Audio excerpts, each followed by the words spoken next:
Now Ayrshire Radio Podcast presents Ayrshire Insights with Elliot Boyce. Welcome back to Ayrshire Insights with me, Elliot Boyce, and as promised, we have a brilliant guest on today's show for this week's Local Legend Spotlight. This week we have John Paton, Director of MobiTyre AutoCare, who do everything from 24/7 mobile tyre fitting to vehicle servicing, MOTs and repairs. John, a massive thanks for coming on the show. No problem, thanks for having us, nice to be here. So before we find out about how it all started, we want to know more about you. So first of all, are you an automatic or manual man? Automatic. EV or combustion engine? Combustion. And a coupe or an SUV? SUV. SUV every day? Every day, all day, every day. We're going to find out how a dream became a reality for John. Tune in live every Sunday from 10 a.m. for Ayrshire Insights with Elliot Boyce. Only on Now Ayrshire Radio. Now we're hearing how it all began. So John, where did you grow up? I grew up in Galston. And what jobs did you do? So what's your story from an early age? From an early age, well, 1980, 81, round about there, I left school. I was a bit of a rogue when I was a bit of a boy, and I didn't know what I was going to do. I left the school and started doing pipe fit and fabricating. Didn't like doing that, welding and stuff like that, so I kind of left that. And I liked working with cars, so my mother took me by the hand into Quick Fit and says, "Can you give this boy a job?" And I've never looked back since. That's what happened. I just went through all the ranks. I've YTS, left the YTS, went into a fitter role, then a leading fitter role. Then what happened was I got made into a supervisor by a chap who was my mentor, was Billy McDowell. Moved on for that, and I kept on going. I could be a supervisor in a bigger depot and that kind of stuff, and maybe be a manager. And this opportunity came along to be a manager, but the only problem being was it was an Oban, right? All right. And that's some drive. Some drive. At least drive, but some drive for every day. The opportunity came along because one of the boys was going on holiday, and I went, "Well, give me a chance. I'll go up for 2 weeks, 3 weeks." Well, that 2-3 weeks lasted for 4 years. I was there for 4 years as a manager. In Oban? In Oban, yep. I moved up there, stayed there for 4 years, taking it to certain levels. Then I was brought back down and basically went through all the different depots, management ranks to area manager, operations manager, etc. And back in 2008, 2009, what happened was, I don't know if you remember the bad weather, the big bad snow. Yeah. People were panicking and stuck side of the road and couldn't get their cars in to get tyres because of the snow and stuff like that. And I went, I'm a person I like to help people. I went, I could maybe go and help them. How can I do that? And I went and got myself a van and started up MobiTyre, and I started doing punctures for the house and going out and helping these people, and it just grew from there, really. Fantastic. Now, from there, so you started that business. Were you still working at the same time in tandem, or did you just go, "Do you know, I'm fully invested in this and going to go for it"? No, I was fully invested in it. What I done was for a year, I took a bit of sabbatical, and as I say, before I started the MobiTyre thing, I went and done lorry driving, believe it or not. I went and done class 1 and class 2 lorry driving, but again, it wasn't for me. I was away from home and all that kind of stuff. And I've thought, what am I good at? Am I going to take the plunge? And I took the plunge and got the van, started it all up, and it was hard to start with because obviously you've got to get your name out there. But it's worked out pretty well, to be honest. So from the van, so you started off, I take it, was it tyres that you focused on to start with? It's tyres to start with, yeah. But a lot of my customers from Quick Fit days and pals and friends and all that kind of stuff, they came with me and they gave me the chance, the opportunity. I started doing, as I say, punctures from the house. And I remember somebody chapping my door and going, can you fix a puncture for me? And I went, of course I can.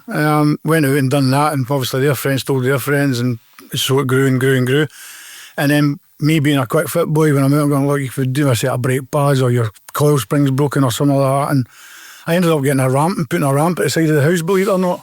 What was the neighbours like? Oh, they weren't happy. They weren't happy. The cars were around the street and all that. "John, we love you, but you need to get these cars out there. We can't get in more." Sorry. If you've got a bug and say it's fine. We can't get in more driveway. And I thought, we need to get a premises. I didn't want to go down that route, to be honest, but I thought I'll get premises and I'll do that after I've done the mobile stuff at night, kind of stuff. To be fair, it is the natural progression. It is a natural progression. Sometimes you need a wee boot there just to get it to that stage. Yeah, well, I was born in, you could say, the midnight oil. I was there from 6 in the morning till like 10 at night and all that kind of stuff. So when you were growing up, did you ever see yourself in your own business, or was it just a natural progression? It was never a thing that I thought about at all, to be honest with you. But I got to a stage, I've now been doing this for 44 years, but I got to a stage where I'm like, what next? I was as high as I could go in the quick fit job. I didn't want to jump ship to another company, so the natural progression was going into your own business. Absolutely right. We're going to talk about the big wins and the biggest lessons just after this. This is the Ayrshire Insights podcast with Elliot Boyce. Now Ayrshire. And now we've heard about the early days. Now let's talk about the business journey. So John, what was your first big win? My first big win, I would say, was getting my premises in Green Street in Kilmarnock. When I opened the garage, as I said earlier, I had to find premises, and I got Green Street. Done it all up and put an MOT bay on, and that was my biggest win, I think, at that point. Are you still there just now? No, we had a bit of a tragedy there. There was a fire in the units behind us, unfortunately, and it kind of wiped out the garage, and we had to find new premises. So when did you actually get? When did you get that property then? We got that property, I would say, maybe about 2 years after we started, about 18 months, 2 years after we started the van service.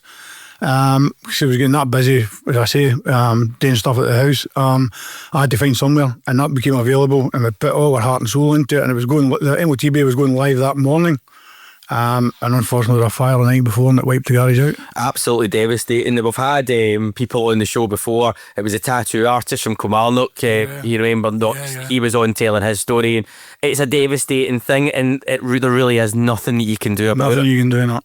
Now, so from that, the hard day of that, how did you rebuild yourself and from mentally, and probably then moving on to get where you're at today? Well, mentally, it was hard because, believe it or not, my wife got made redundant the same day. Same day as a fire? Same day as a fire. And we had nothing. We had absolutely nothing apart from the van. And luckily enough, the van was out on a job that night, and we started again. We just started again. We beg, stole, borrow, and get back up on our feet. And we found an old premise. Well, we put a word out. We couldn't find a garage locally round about the Kilmarnock here to restart again. But there was one out in Crosshouse. Chap aiming for Ayrshire Tow Bar Centre. We've seen our plea looking for a guy. He says, look, this is available. It's not the best, but I'll give you a restart. And we went out there. And being honest with you, it was an old garage. It was like something out of train spotting, to be honest with you. But we cleaned it up. We tidied it up. We got it all up and functional, and luckily enough for me, my customers came with me, and we got new customers for the hospital. Brilliant. And we started again. And from there, did you, and it went into the trajectory, where is it you're based now? We're in Crosshouse, right at the traffic lights, right in the middle of the town. And you just naturally progressed from there? Naturally progressed from there, and again, I saved up my pennies, and I put in another MOT bay. Fantastic. Now, talking about that, and you mentioned pennies, I think it's such an important thing. You clearly came from employment where you're guaranteed that paycheck every month. Bit of a gamble to then go self-employed for everyone. How did you manage the cash flow side of things? It was hard. It was really, really hard, especially after the fire, because you still the stuff that was in the garage was lost, and you had to still pay the suppliers and stuff like that. So we kind of begged, stole and borrowed, as I said, got back on our feet, paid all these suppliers off, and they were quite happy to keep still working with us because they weren't sure if we were going to still be trading. The bank helped us out. They gave us a wee bit of a hand, and the penny pension came to the pound pension, and then the pound pension came to the £10 pension, and just naturally, when the MOT was open, it just kind of took off. It really, that was the godsend, really. So talking about MOTs now, I've spoken to people before and aware of it, because if you've got a car and it's older than 3 years old, then you get an MOT, which right. I think we're all very well accustomed to, and a lot of listeners will be as well. How does the MOT side work? I mean, there's a lot of requirements that you can't just wake up one day and decide to have an MOT station. No, there's a lot to it. Well, me personally, I've been an MOT tester now for the best part of 30 odd years, but you've got to go and to DVSA, and you've got to get a licence to be an MOT tester. You've got to pass courses and stuff like that. You've got to put in a certain amount of equipment. You've got to put a ramp in. You've got to put jacking beams in. You've got to put emissions equipment in and computer systems in. And you're funding all that? I'm funding all that. Believe it, just paying as I go. And because MOTs, though, see, for everything that you've just mentioned there, you're probably talking tens of thousands of pounds worth of stuff. And an MOT, what, 45, 50 quid? No, well, we're doing it now for £40, but the standard course is £56. So, yeah, but there's garages out there that will do for a £10, get you in through the door. That's great, but however, that doesn't pay your stuff. You know what I mean? But however, moving on for that, MOTs. Your car's got to be MOT'd every 3 years. We're making sure that people's cars are safe on the road, right? You've got to make sure that you're doing the job correctly. You're not trying to just sell up or anything like that. Your car's got to meet a minimum spec, which I'm quite happy to do, and people trust us. And if people do come in and they do get, let's say, a big bill, we do a thing called payment assist, which helps them. Right with that. You know what I mean? So you don't need to pay that big bill in a winner. You can pay it in 4 sections, if you know what I mean. And it is very important. I mean, people might be like, they just want to pass an MOT, but fundamentally, if you've got issues with your car, it could kill you or somebody else. As serious as that. Well, that's right. Your car's got to be safe. And believe it or not, some cars that come in they're past their sell by. They're nearly got a scrapyard. But however, that's somebody's pride and joy. Yeah. And it's hard for you to go and tell somebody, look, the car's not worth repairing. And a lot of people say, no, just repair it. But listen, put that money into getting a new car. Trust me. A car can be a bit of a money pit. Well, it can be. But see, when I find when I'm telling my customers prefer you telling them the truth. They don't want you to hide behind it, because some people, other garages out there might go for the sale, the big sale, that's £1,000. But I'm like, look, it's not worth it. Just put the car to bed. You've got to have the sensible approach of what's economical to repair. Yeah, that's right. Now, throughout your time, what would you say your proudest moment's been? My proudest moment definitely has been nominated for the Ayrshire Business Awards. Fantastic. And winning it for the area, and then going on and winning it for the region 2 years in a row. That's my proudest moment. Amazing achievement. And by the way, not an easy thing to win. I've actually met with some of the people that do the assessments for them just a couple of weeks back. It was for the Developing Young Workforce Award. Met Walter Smith, who'd come in and seen me at Emergency One, actually had won that, and had a good chat with him down at the work for it. And it's very stringent application, a very stringent application process. But then to actually win it, it's not a box ticker. They're very, very thorough in assessing it. It's a prestigious award in my eyes, but to win it for the area was fantastic. But to win it for the region, for Scotland, was just out there for me. Amazing achievement. I mean, the full of Scotland, the number of different businesses that would all have been in that, and to win that, there were some big names in there. Absolutely. What would you say the reason is why you won it? What was the feedback you got? Well, I think the reason, as I said to you earlier on, I tell the truth. I tell it as it comes. I'm not hiding behind anything. I'll tell people what they need, what they don't need, all that kind of stuff. And I think people appreciate the truth. Honesty is the best. Honesty is the best policy. What would you say one of the biggest challenges is in running a business? Biggest challenge? Well, I've got to say cash flow. Cash flow is key, because you can go through some dry moments, if you know what I mean. And you've still got your suppliers to pay, you've still got your rent to pay, you've still got your electricity to pay, all that kind of stuff. So I would say if anybody thinks about going into business, it's a great thing. It's absolutely fantastic, but have a wee bit of cash flow behind you. You've got to manage it. For the wee spare moments, you know what I mean? You can be the difference between an invoice getting paid or not paid, the difference when you can turn the lights on the next month. That's exactly it. And if you don't pay them, for instance, your suppliers, if you don't pay them, your staff, whatever, but if you don't pay them, they're reluctant to give you parts. Absolutely. You know what I mean? No, it's a kind of very vicious circle, and especially dealing probably with consumer market as well. I mean, you could get something and you've got to rely on that money coming in, because fundamentally you've paid out for everything else. Yeah, that's it. Well, it's not easy, because it turns on you paying your bills on time, it turns on you paying your staff on time, it turns on paying your fuel bill on time. Right, so if you've not got your fuel to run your van, you can't go out. If you don't pay your wages, you don't get the staff to do the job, you know. How would you say that you've kind of managed your cash flow throughout the years? Well, to be honest with you, it's not me, it's Lynn that manages my cash flow. But right now we're in a happy place. We're from where we were for the fire to the middle of putting the MOT in to where we are now, we're in a happy place. But however, things can change in a whim, i.e. COVID. Absolutely. Listen, let's delve into a little bit about COVID. What did COVID mean to you? That was a very, very difficult time, to be honest with you. We didn't know we were going to have a business, to be honest with you. Luckily enough, if you remember when the restrictions, you weren't allowed to go from council to council. Yep. And I've got a MobiTyre van, so I've got to go from council to council. However, we're part of the SMTA, Scottish Motor Trade Association, and we were exempt for that because we were a key worker. Right. So that worked out for us. But we ended up doing stuff for the police, the ambulance, the fire brigade, all that kind of stuff, getting them to and from their work, nurses getting them to their work. And luckily enough, it was the garage was closed. Obviously, the garage was closed, but we had to keep I keep on saying the Ayrshire wheels turning. It's such a true point. I mean, there was a lot of key workers out there. There's the key services and critical services that just couldn't stop, i.e. our NHS, which the pressures they were under were insurmountable. And for you guys, having the mobile capability, something that was second nature, because that was part of your business model, would have massively helped. Have you developed customers from that that's then stuck with you? Absolutely. We've got a lot of policemen and, as I say, ambulance workers and nurses and stuff like that who praised us to the high hilt because we kept them going. And we got a recognition at the hospital as well, because we're actually in the hospital radio as well. Fantastic. And they kept on putting that out.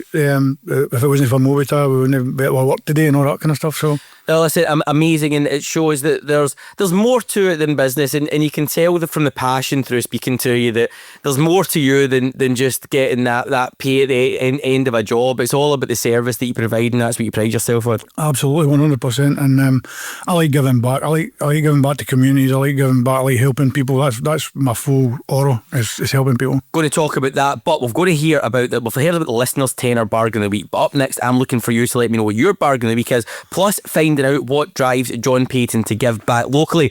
Now Ayrshire Radio Podcast presents Ayrshire Insights with Elliot Boyce. Now Ayrshire. Time to talk community charity and Ayrshire Pride. But before we do that, the listeners have been in touch and let us know their weekly bargain. So the question for you, what's your bargain of the week? Oh, bargain of the week's got to be a half-price pair of Skechers shoes. There we go. Is that your Skechers? That's my Skechers. Can't beat it. Right, John, so back to you. Why support causes like us here at Now Ayrshire Radio? Yeah, I like giving back to the community, to be honest with you. And it was a no-brainer for me, getting a name out there and putting everybody in Ayrshire on the map for me, if you know what I mean. Everybody knowing about me and knowing that the service is there 24 hours a day, 7 days a week. So I like the people to know that, you know. Fantastic. Now, what does that local feeling mean to you? The local feeling, well, as I say, I love helping people. I love giving to charities and stuff like that. And if you wind back to part of the interview where my mentor, Bill Medill, when he first gave me my manager job, sadly Billy passed away by heart failure. And one of the first things I'd done when I got to a level was to put a defibrillator in, donate a defibrillator to Darvel for the community. Brilliant. I've done that, and that's kind of took in legs. I've donated another 2 since then. I've done one in Crosshouse, Bowling Green, and I've done one at Crosshouse Primary School.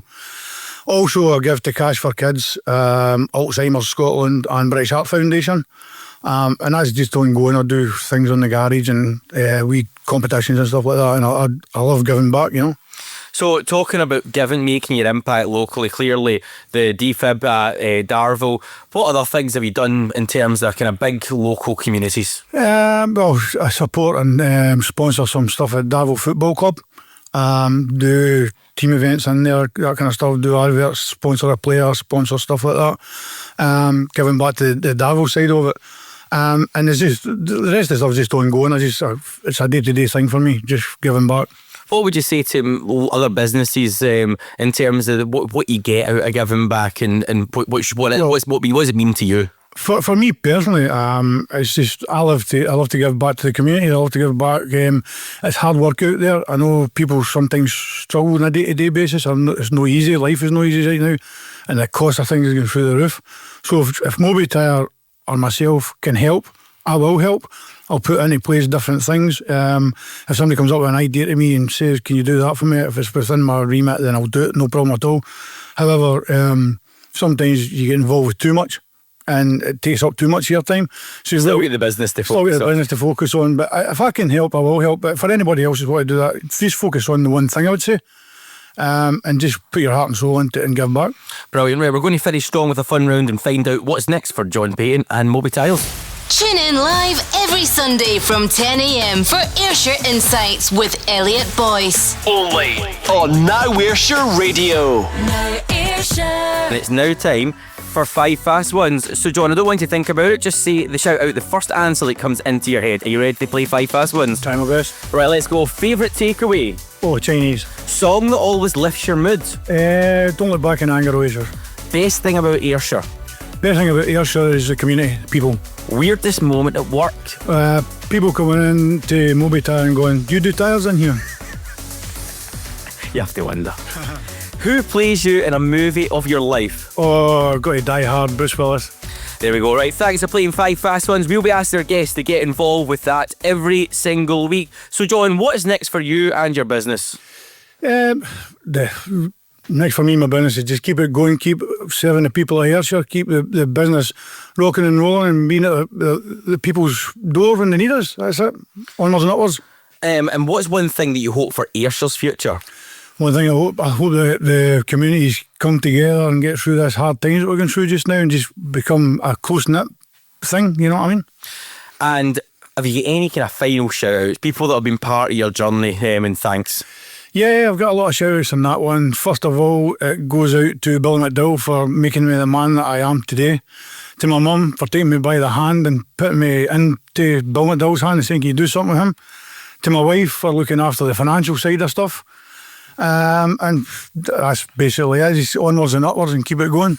So before we go, how many staff have you got at the moment? All in, including myself, it's 6. Should I give them all a big shout out? Yeah, well, we've got, we'll go for myself. I'm the main man. I'm the head of the table. And then there's Lynn, who's our director, who's going to be taking over just very, very shortly. You've got Bob, who's the mechanic MOT tester. You've got Robert, who's the on-call driver. You've got Debbie, who's the assistant to Lynn, and you've got Gregor, the wee trainee. And a great team in there. John, a massive thank you for coming on the show today. Thank you very much for having me. This is the Ayrshire Insights podcast. Never miss an episode. Hit subscribe now.